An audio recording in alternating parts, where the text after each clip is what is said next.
time thing is you have to win. Ill intent, violence, physicality, pain. Enough is enough.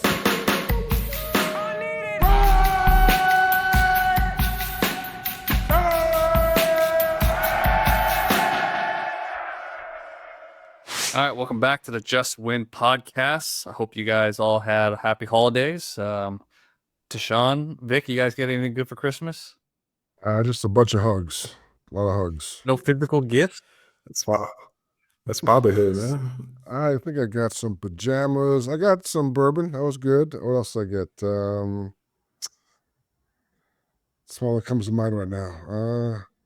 Yeah, the bourbon. Bourbon was good. Well, that counts. That counts. I got the hoodie. Oh, it's nice. Kit? There you go. What'd you get?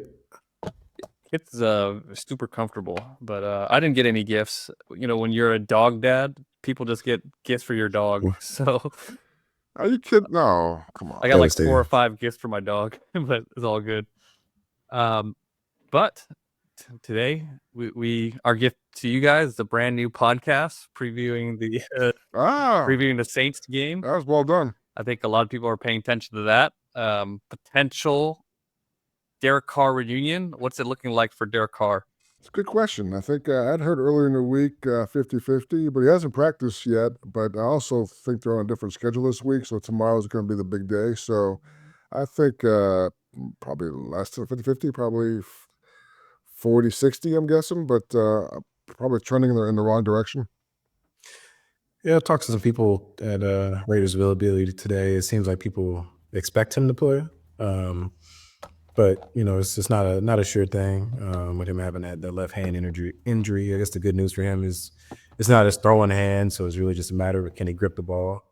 So we'll see. It's kind of funny that they're not funny, I guess, but coincidental that he had a kind of vaguely similar injury to what Aiden O'Connell had that kept him out for a good chunk of this season. So we'll see if they unite again on Sunday. Aiden O'Connell said, you know, he never played with Derek, but he was at a Vegas volleyball game this summer and said they met each other and talked a little bit. So have a little bit of a relationship. So we'll see if they clash on Sunday.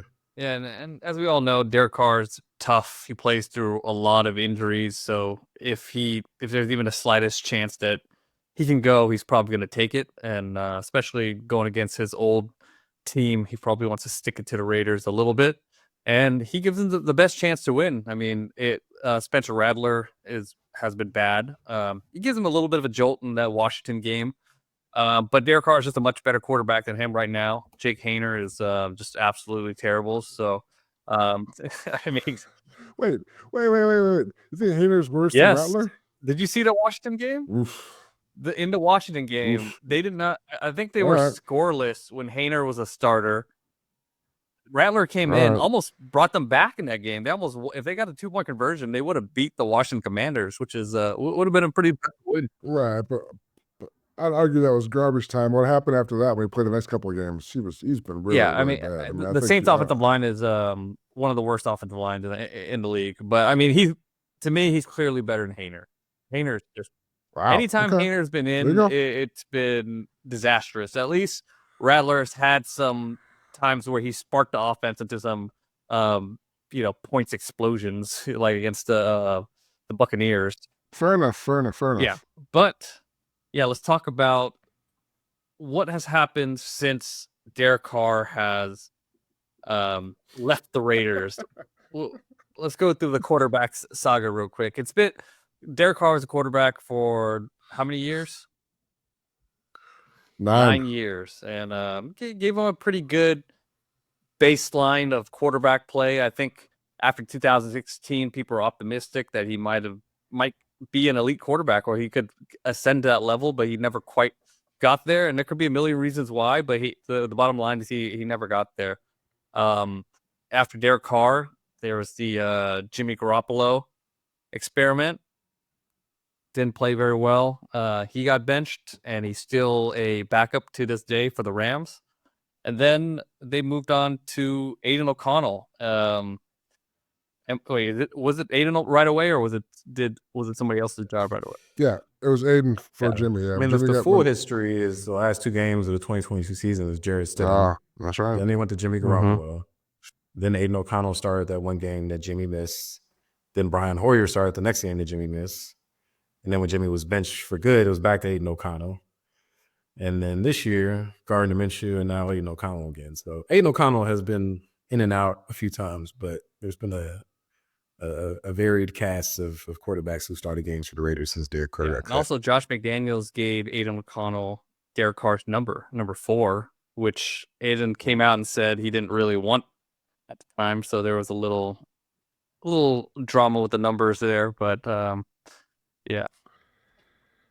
Just a guy being petty, that's all. Obviously, it didn't work out well for him. But yeah, so it's been a bad run for both. The Raiders obviously haven't replaced Derek, and Derek has not had success since he's left. He's had injuries, and the Saints have been pretty bad. So neither one really can say that they were right, or but clearly, I mean, Derek Carr is the best quarterback they've had since. So yeah, if he plays, I guess it'd be kind of cool. I know some people there's very strict. There's a pro Carr camp and a really huge anti-Carr camp as far as Raider fans, and those fans will point out that I think if he plays and loses on Sunday, he'll be the first quarterback to ever lose to all 32 teams in the NFL in history. So they kind of want that to happen because they're really mean and kind of bitter people. But you know what? I thought Derek did a good job. He was a good spokesman for the organization for a long time. There was a lot of crap that went on while he was here. He always took the mic and spoke up for all the things that happened here. So clearly,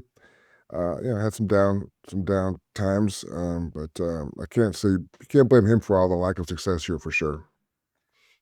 Yeah, I mean, like, even if you think as a Raiders fan, like, moving on from Carr was the best decision, I think the way that they moved on clearly wasn't ideal. I mean, cutting a quarterback that's at the time he was probably a top 15-ish quarterback and getting nothing, it's pretty terrible.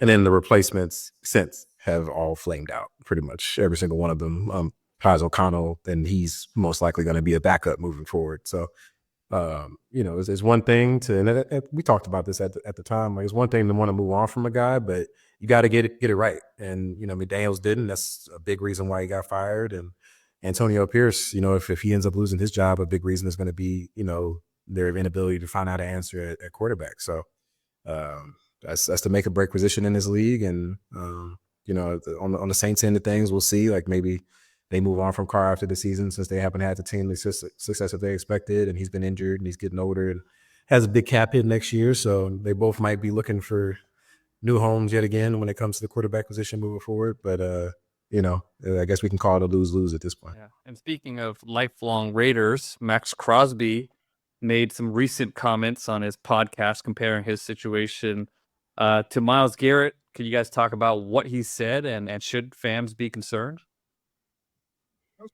Yeah, that was kind of me, man. Raider fans are wrapping their gifts up for their kids Christmas Eve, just kicking back, having some beers. He drops a podcast. He said, hey, you know what? Just by the way, my guaranteed money is up, and I'm not really happy here. I'm like, I totally relate to Myles Garrett, what he's going through, and he wants to go somewhere where he can win. So do I. So I think his exact words will be interesting offseason as far as what happens with him. So, yeah, definitely kind of out of the blue, shot for Raider fans to kind of deal with the possibility of Max wanting to move on this offseason. So I think it's got if he on his current deal, it's not guaranteed, but he'd make $30 million next year, which is pretty good. But clearly, he wants a new deal. So we'll see where that goes. But on one hand, you can understand his frustration. They keep losing, they keep making mistakes, and he's been kind of one of the victims of that. On the other hand, it's kind of it's a little weird timing because just earlier this year, he used his podcast to kind of hint that he might request a trade if Antonio Pierce wasn't brought back, and Pierce was brought back, and now he's fighting for his job. So it's kind of weird timing in that regard. Just kind of bring the focus to yourself and what your plight will be coming up. Yeah, I mean, he kind of couched it similar to what Myles Garrett did. It's more so if things don't get better, then I'm open to leaving type of statement. So I'm not saying I want out, but that I could want out if we keep losing, which I think makes sense. I mean, like the Raiders, they've only made the playoffs once since Crosby's been in the league, and the Browns haven't been much better with Myles Garrett. Like, guys who are that competitive and want to win. Like eventually, if it's not getting done in one spot, you might want to head elsewhere. So, I can kind of see where he's coming from there. But from a contract standpoint, he is right. He has zero guaranteed money after this season. His cap hit is going to be almost $30 million next year, but his actual salary is $22.2 million in 2025, and then it goes down to $18.84 million in 2026. And so, that's a bargain deal for a player his caliber. And I could see, especially him coming off of what he said was his 6th surgery since he's gotten into the league, wanting some more guaranteed money and probably wanting a higher salary as well. And so, maybe he gets a new deal this offseason and all this goes away. But from the Raiders' perspective, you wonder if, a lot of it kind of depends what happens with the regime this offseason. Is it Telesco and the new head coach? Is it Telesco and Pierce? What's sort of the dynamic and who's making the decisions? But, do they explore potentially trading Crosby? If the two sides can't come to an agreement on a new deal, or is an agreement about what direction the franchise is headed in. I know we discussed it, earlier this season, close to the trade deadline, when there were all the Detroit Lions rumors floating around and will the Raiders trade Maxx. And it was pretty clear that Mark Davis gave a edict that there's no way that they're trading Maxx Crosby, and that it was never even considered. But, as we know with different players, whether it's kind of how things went with Carr or Devontae Adams or some, Antonio Brown, other players over the years, like if Mark Davis feels like a guy doesn't want to be there, then he's not going to try to keep him hostage more times than not. And so I don't think things have reached that point with Maxx, but if they do, maybe we could see another Khalil Mack type of situation. Could this just be over the contract? I mean, having no guaranteed money is a pretty big deal. So Yeah. do you think if the Raiders give him a big contract, this all would be up with? May make things a lot better, but I do think he does. I do think he wants to win for sure. I think that's in terms of getting paid. Like I don't think Maxx Crosby would be hard pressed to get paid wherever he's at. You know what I mean? Just given the caliber of player that he is when he's healthy, and so I think part of it is him feeling confident that this is a place that he can win as well moving forward. Yeah. I will say, if you mentioned the Mack trade, this would probably be nowhere near that one because I think he is pushing 30. He's had 6 surgeries, so I don't know if he can get the haul he got for Khalil. So I think that'd be one thing to weigh in. But I know we talked about the money. I think it's $22 million salary, but the bonuses, the per game stuff, and the roster bonuses push it towards 30. So I'm sure they can guarantee that up front if that's the issue, or they can. They want to franchise tag him or what they want to do, but I don't know if they really want to give him a huge long-term deal. I guess they can talk about that in the offseason, but clearly he's one of the best players in the league. But I think at the same time, it hasn't really worked out that well for everyone, I think, so far. So maybe, who knows? Yeah, I mean, Khalil was like 27 when he got traded. I think Maxx is going to be 28 next year, so he roughly Right. about the same age. And while Maxx has had those surgeries, to his credit, he hadn't missed a game until this year. So I guess at the end of the season, when it's going to be 6 games that he ended up missing this year. So, I think 28-year-old pass rusher his caliber, I don't think teams would be wringing their hands about giving him a big contract necessarily. So. I just mentioned the draft. Ted mentioned the trade possibilities. I'm just talking about the trade stuff. That's all. Yeah. I don't know if they're going to get, what was it for Mack? 3 first-round picks or 2 second-round? 2 first-round picks, whatever it was. Yeah. But you'd get a haul for Maxx Crosby for sure. So I guess it just kind of depends which direction the franchise is headed once the off-season arrives. Yeah, and we're definitely going to help ourselves a little bit. But, Maxx truly brought it up. He wants it to be talked about. So here we are talking about it. All right, guys. Let's not mention the Khalil Mack trade. I mean, it's the holidays. Raider fans are already pretty still traumatized. Some Raider fans are still traumatized by that. So, we don't need to talk about Khalil Mack and we remember rehashed Derek Carr. You brought it up, man. You're the one who mentioned it, by the way. But all right, let's get a quick tank update. We've been talking about it for a long time. Number 1, Giants right now. Number 2, Patriots. Number 3, Jaguars. Number 4, Titans. Number 5, Browns. And the Raiders currently are in the 6th spot. Matchups to watch out for this week. The Giants are playing the Colts. Anthony Richardson might not play in that game. He's injured. Patriots play the Chargers, and Patriots have been playing better lately. Drake May looks like he's a legit quarterback, and they almost upset the Bills last week. Jaguars and Titans play each other. Browns play the Dolphins. It looks like Jameis Winston might be the starter again if Dorian Thompson can't play. I think Winston gives him a little bit better chance to win. All right, let's talk about injuries coming in for the Saints game. Yeah, so Raiders, they have a few this week. Left guard Jordan Meredith, he didn't play last week due to ankle injury. Then they bumped over Jackson Powers Johnson and started Andre James at center. He didn't practice. Meredith didn't practice so far this week. So if he's not able to go, I assume that they would keep Powers Johnson at left guard and start James at center again. Dylan Olave has been practicing due to an illness. He's been handling kickoff duties for a little bit now. Powers Johnson, we remember he got banged up a little bit earlier in the game last week, but he's limited and he's tough guy. He's probably going to push through and play. Saints have a pretty long one. We mentioned Carr hasn't been practicing, but also running back Alvin Kamara hasn't been practicing due to a groin injury. Starting center Eric McCoy hasn't been practicing due to an elbow injury. Starting left guard Lucas Patrick hasn't been practicing due to a knee injury.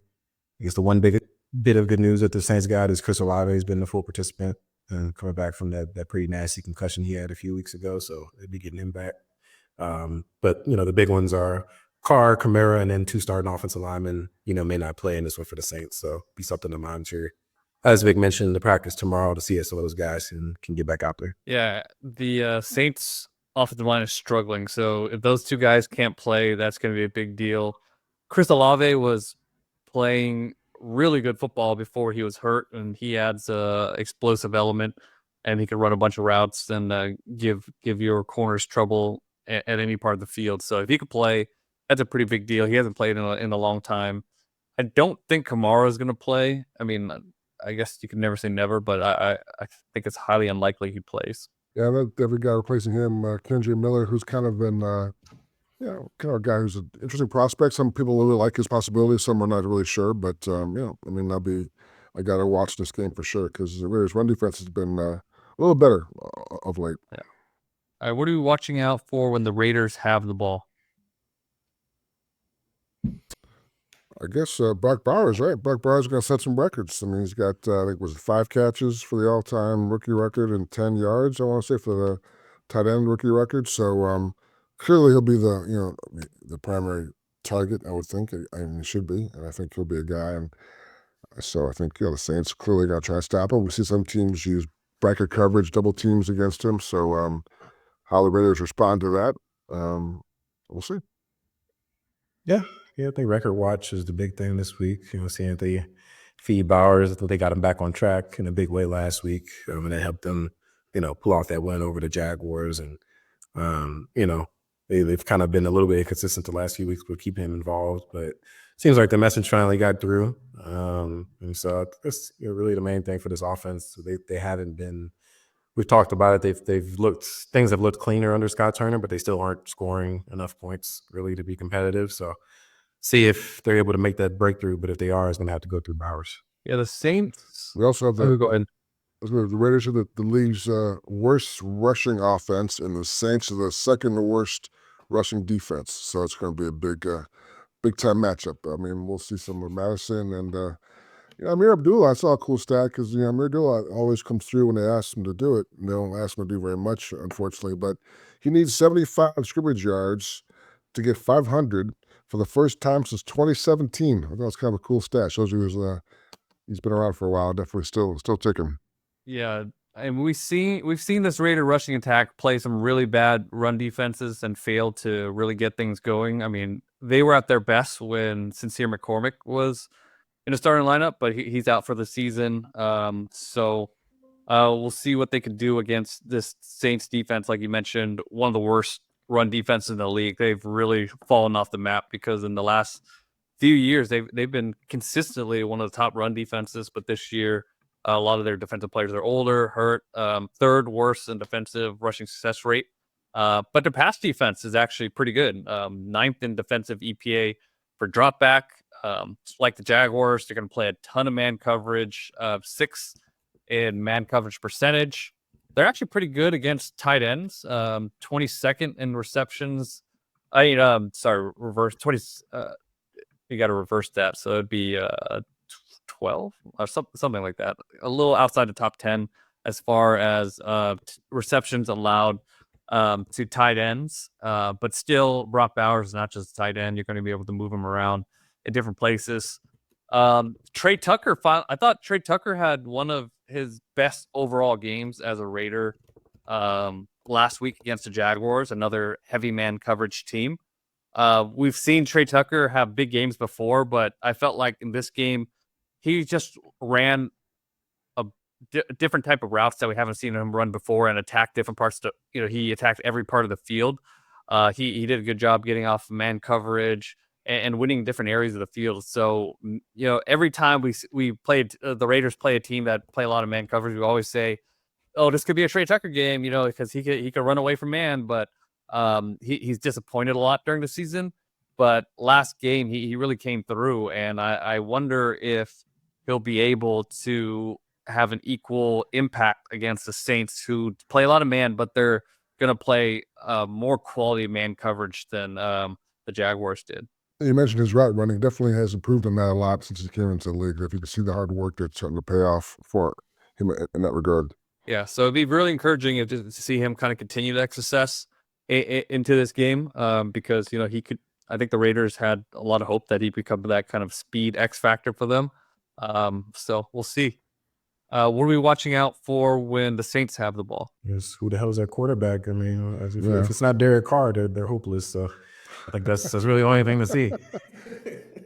Other than that, it's the Foster Moreau revenge game. So talk about tight ends. Foster Moreau, he's actually been getting some touchdowns of late. So I'm half joking, but yeah, I mean, he's a guy who can make a play every now and then in the red zone. So a guy you have to watch. Yeah, they obviously they want to run the ball, and they're not going to be as effective without Alvin Kamara.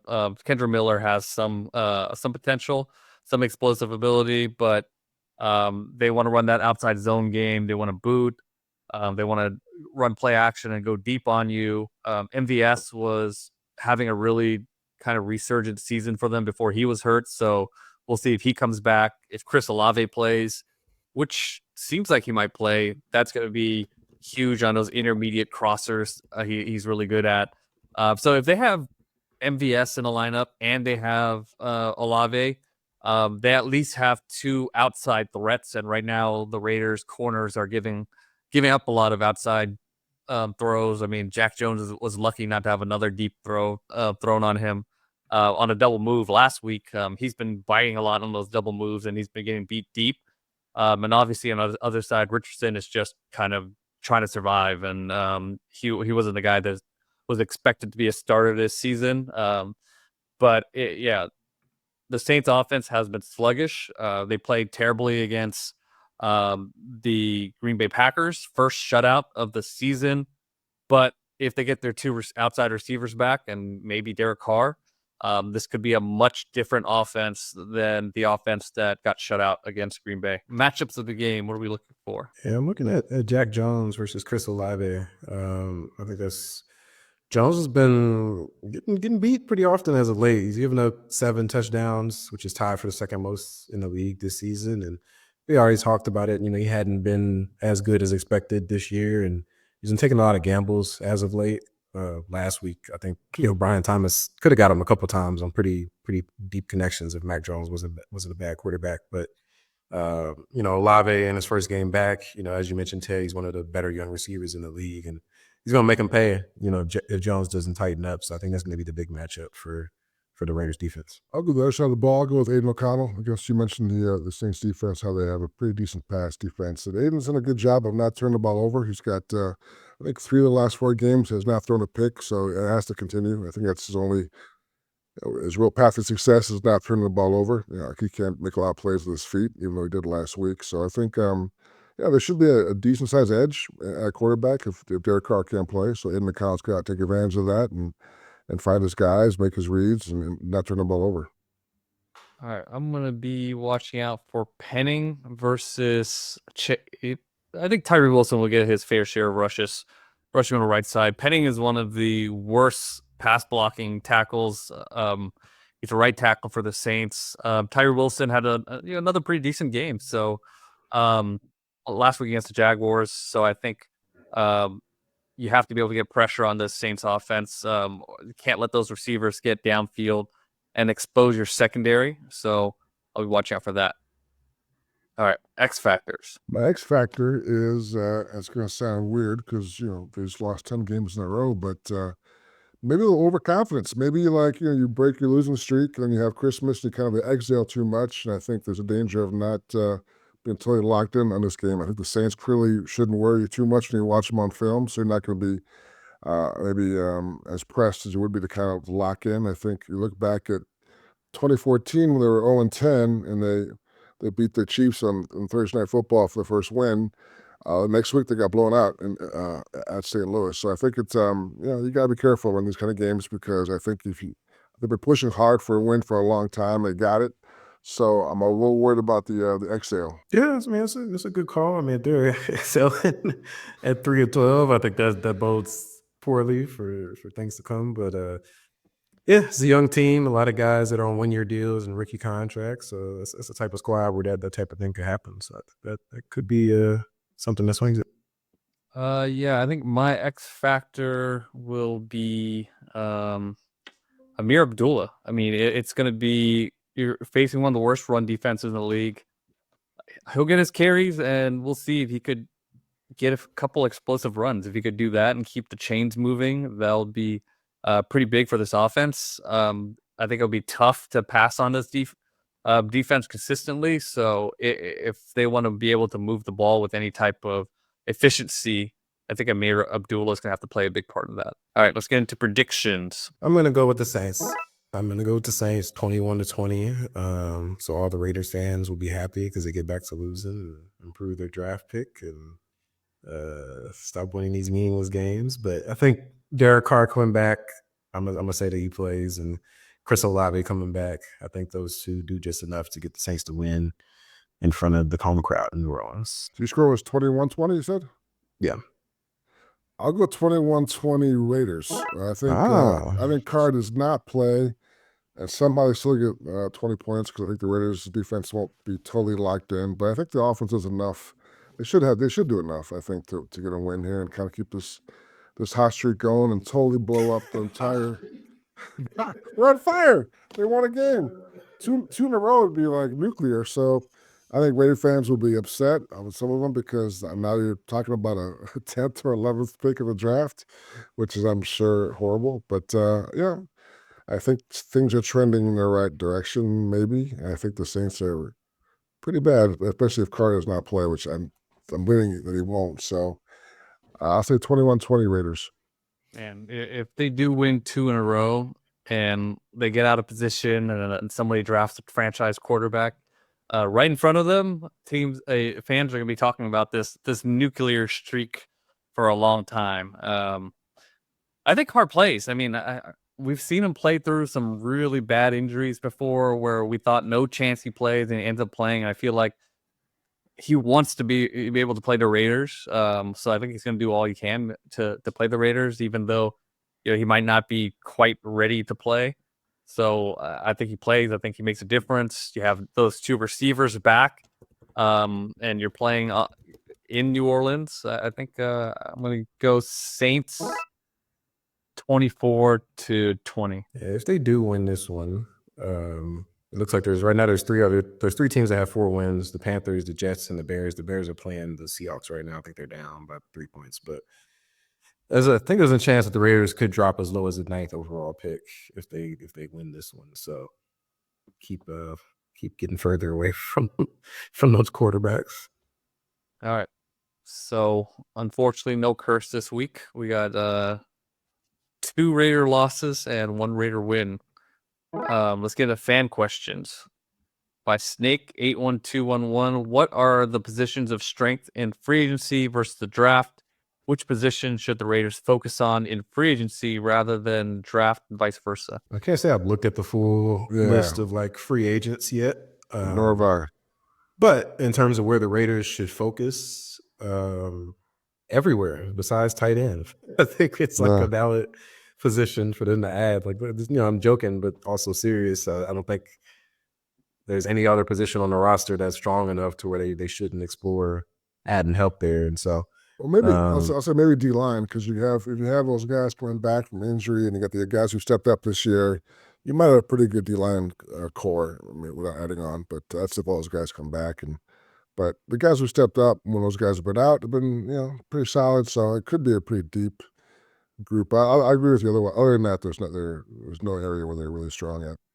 Yeah, I would say, yeah. I mean, the best way to improve is to really strengthen the trenches, and I think there's some good young pieces on offensive line, but if you add a proven starter that could really bolster your offensive line, that'd be great to do. I think adding some defensive line depth would be good. Adding to the defensive tackle rotation, I think, would be important. Bringing back Malcolm Kuntz, and finding a corner. I think you need a number one corner. There's some really good guys at the top of the draft where the Raiders are picking. Obviously, that might be a quarterback, but there's some intriguing corner prospects up top too. So, yeah, to me, it's trenches and get that corner position fixed. I think Jaquan Bennett shows some strength, but I'm not quite sold on Jack Jones, especially the way he's been playing the last few weeks. All right, next question by Tyler Green. Would you trade up to number 2 for Sanders Award or stay put and take BPA, best player available? If you would trade up, what would you be willing to trade in terms of future draft capital? I would be willing to trade up for Sanders, and I think the highest I would go is, in addition to this year's first round pick, 2 future firsts. I think it would be my cap. Yeah, I'm also higher on Sanders than I am on Ward. I guess it depends on how big a jump you have to make. I probably would not give up that much, but if you like Sanders and you gotta go for it, so I definitely could see a couple of first round picks, including the one you're giving up, maybe second or third. But I'm not sure how to do 3 ones, but yeah, I mean, like desperate times require desperate measures, and the Raiders clearly need a quarterback that they believe in that could be the guy for years to come. And so if you're leaning towards Sanders, then don't be shy and get it done. Yeah, I'm not there yet. Just knowing what I know about the quarterbacks and watching them play, not all 22 breakdown, I just don't know if there's a guy that I would trade 2 first-round picks to get, and I feel like that would be at the minimum asking price to jump up into that range to get one of those guys. So I'm more in the camp of stay put. I know they need a quarterback, but trading a bunch of future assets and forcing it when the guy isn't there, to me would be bad practice. But again, maybe I'll get there after some time studying these guys, but I'm not there yet. All right, next question. Do you get the sense that there's a rift between Antonio Pierce and Tom Telesco, given the way AP said, talk to Tom Telesco when asked about fans not wanting to get a better draft pick from Mav King? My sense, I do not believe there's a rift. My sense was the answer to that question was more just about if you have a draft question, ask Tom. I'm not worried about the draft. I don't think he was saying in terms of the react. I think the way I read it was, I don't really care about the draft right now. If you have any, so ask Tom about the draft because I'm focused on this team right now, not the future. So that was the way I took it. Yeah, I would agree. I think I don't know if you heard the question fully the right way either, but I think it was just more so about him. He's done it a few times where we've asked him about roster related things, whether it's contracts or draft picks, and he's just deferred to Tom Telesco. And so I think that's more so what that's about. All right, next question. If AP wins 4 games, you don't think that's enough for a second season? Gruden went 4-12, and he had Carr. Just saying, by which be cool. It's a great name, which be cool. No, I mean, I don't know. I don't think it guarantees anything. Just because you kept one guy when he got 4 wins doesn't mean you keep another guy when he gets 4 wins. But I think it's fair to say that we talked about it last, I think, on the post game podcast after the Jaguars win. I mean, given their quarterback situation and all the injuries they've had, this is probably a 4 or 5 win team with whoever the coach is, and so I think it just comes down to, record aside, do you believe that Antonio Pierce is your guy moving forward? Are you fully confident in his ability to turn this thing around? If the answer is no, then you fire him, whether they end up with 4 or 5 wins, But I don't think you make that decision based off of beating the Jaguars and maybe the Derek Carr-less Saints and maybe the Chargers resting everybody. So, yeah. I think there's rational arguments to be made on either side, either keeping Antonio or not. And so that's why I think that it's up to Mark Davis what his gut feeling is. And I'm again talking to Tom Brady for how much he's involved and Telesco. So I think you can make an argument either way. So that's why it's hard to really make a call or prediction right now based on what happens the last two games. So I think Mark Davis is going to know when he knows, and then we'll know. Yeah, and also this is a little bit different with John Gruden and a 10-year, $100 million contract attached to him than Antonio Pierce, who obviously is first-year coach and kind of, wasn't an obvious decision that to make him the coach. But all right, next question. And plus, I was going to say, Mark likes Antonio Pierce, but Mark loves And John he still Gruden. does. I mean, that's one of his favorite people. Yeah, so it's not a fair comparison. All right.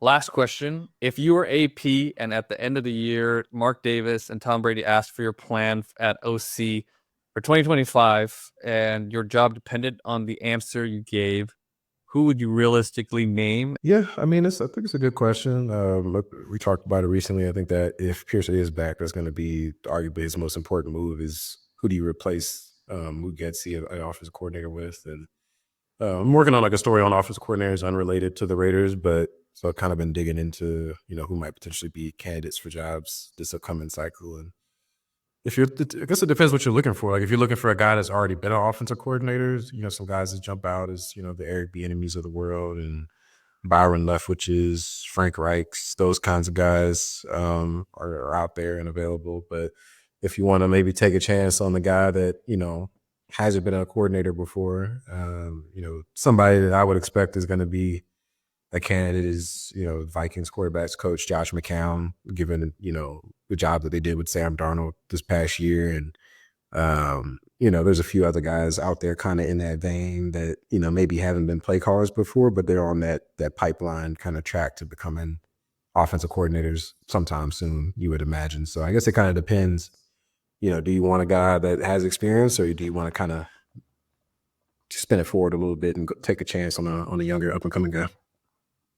Yeah, I like the Josh McCown call a lot. I think that's a guy definitely, to me, is very intriguing. And I don't know what it costs, but he's a guy who's been linked to head coaching jobs in the past and has all kinds of offensive pedigree in terms of being around great coaches. I think the other name I'd consider a lot would be a guy who was in the mix last year and didn't work out. But, Chip Kelly has had some success in the NFL. I think he's still an interesting name as far as a guy who come in and I don't think it would cost too much, but he's a guy who I think has some good ideas and could kind of get a quarterback going in the right direction. I think Wes Phillips is an interesting name. He's on the Vikings staff right now, and obviously that's one of the better coach teams in the league. And Sam Darnold is a name that will be floated around in free agency if the Vikings even let him leave. So yeah, I think Wes Phillips is and he's obviously the son of Wade Phillips. So yeah, he has some pedigree to him, and he's been coaching the league a long time. It was on Sean McVay's staff too. Anybody that's had a coffee with Sean McVay is an interesting guy to talk to. So For sure. yeah, and interesting enough, Sean McVay's had a lot of successful coaches from his tree.